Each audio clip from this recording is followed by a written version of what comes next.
Eyewitness reporting. Thanks a lot, everybody, for joining us tonight. Here's the latest news that's happening in Northeast Arkansas. The rundown tonight begins with a Forrest City fire that went fatal and a tragedy as a 14-year-old girl perished in the flames. The Dollar Tree robbery we told you about last night, we'll have an update on that story for you here on NEA Report. Warmer weather is on the way, and we'll tell you all about that. It's coming next week, but still, you're going to like this news. A little bit of Christmas is this weekend at the ASU Convocation Center. We'll have all the hours, all the details, and all of the fun. A Wounded Warrior amputee softball team banquet is set for tonight. More details on that shortly. Plus, a field burning task force has been announced. We'll have more on that as well. The news about the sexual misconduct allegations against Louis C.K. has taken a shocking turn today as he has admitted they are true. Plus, more allegations from Ellen Page as Hollywood's floodgates have opened and sexual harassment claims seem to pour in day by day. A house fire in Forrest City this morning tragically ended in the loss of a child's life. It was reported around 3 a.m. early this morning. The Forrest City Police Department said that they were called to the scene right around then, where they found the mother and two other children had managed to escape, but one of her children could not be rescued in time. She was pronounced dead at a local hospital. Guidance counselors have been offering their assistance to the Forrest City High School, and the cause of this tragedy is under investigation. Our thoughts are with the family during this difficult time. A robbery last night in Jonesboro had the area up in arms around West Parker Road at the Walmart many people know as being on the bypass. At Dollar Tree, in that shopping center just down the way there, two armed men bust in at about 7:30, according to Jonesboro Police Information Officer David McDaniel.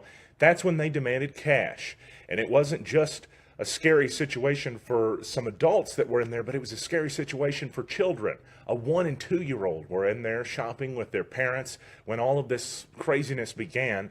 As a matter of fact, the mother and the father we spoke to last night live at the scene, as NEA Report brought the news to you first, and they told us that they didn't know how to explain this to their children. In fact, the 2-year-old was asking questions, and the mom said that she had to tell her that it was just a game.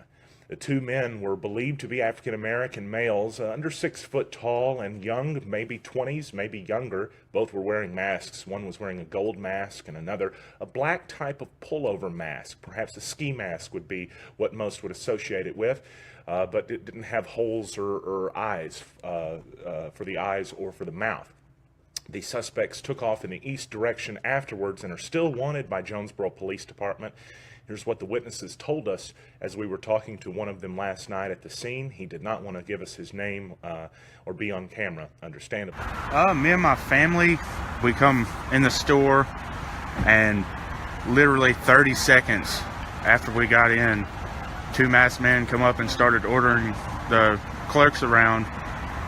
And I took my family out the back door, and as soon as I got out the back door, I called 911.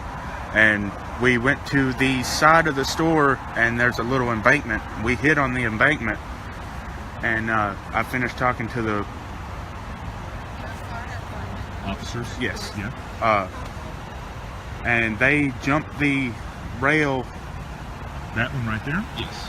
So that's the rail that he's talking about. Me and my family were hiding over there, and both suspects, one jumped in front of us. Oh no. And then the other one jumped behind us, and they told us to come back up the embankment.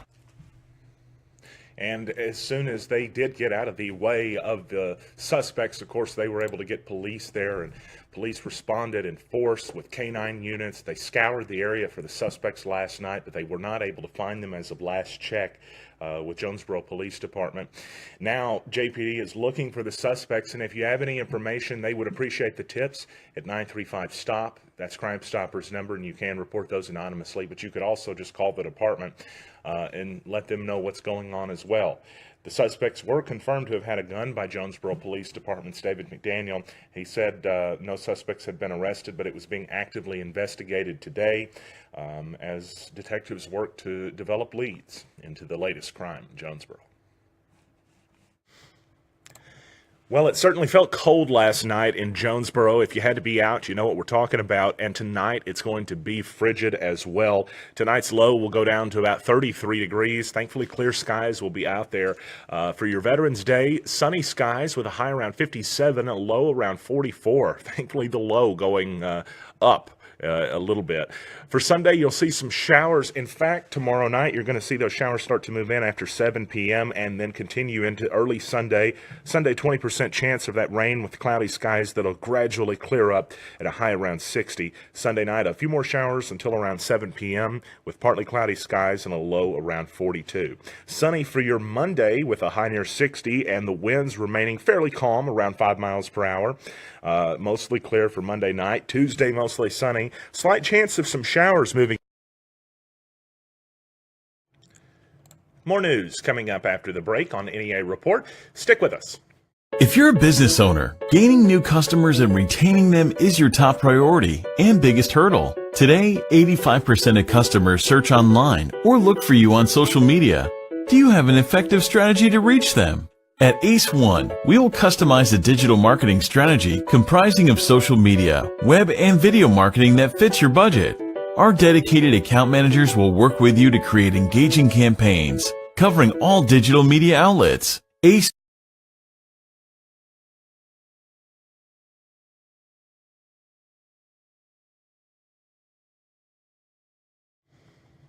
For some folks, they've been looking forward to this all year, and it's finally here. We're talking about a little bit of Christmas, and it's at the ASU Convocation Center this weekend.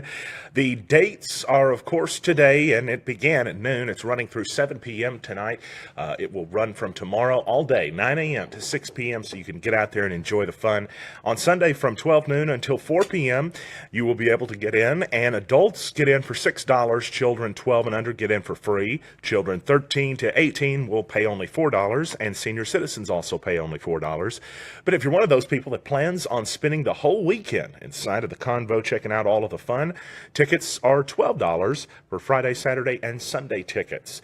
You can make your list and go shopping, get your picture made with Santa. Over 250 booths will be there with hundreds of gift items to choose from. That's at the ASU Convocation Center, 217 Olympic Drive.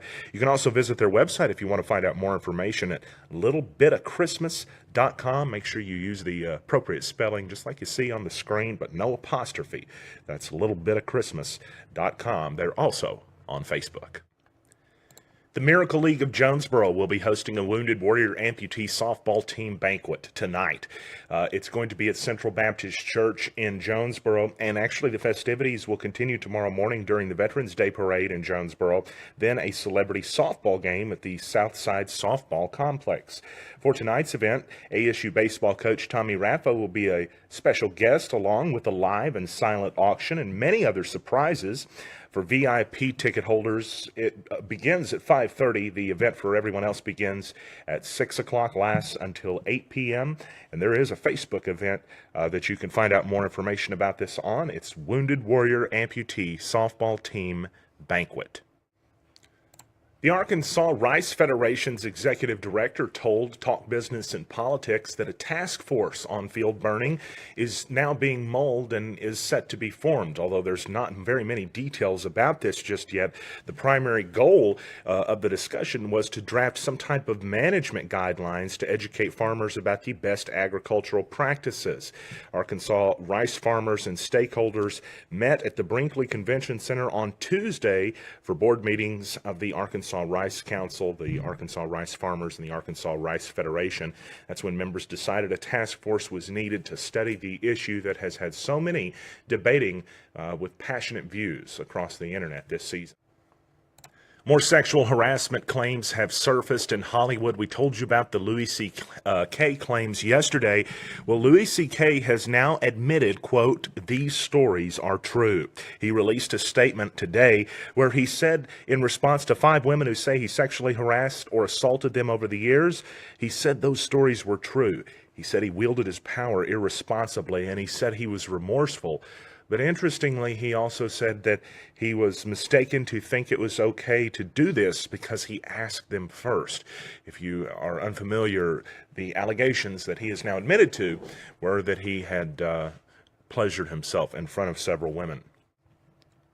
Another sexual harassment claim now from Ellen Page, who says that Brett Ratner, a director, had misappropriately spoken to her in a sexual nature. She said this in a Facebook post that went into more detail than we're comfortable going into here, but she said it happened on the X-Men set, and she is one of 6 women who have accused this director of inappropriate conduct. Ellen Page said that he, quote, outed me with no regard for my well-being, an act we all recognize as homophobic.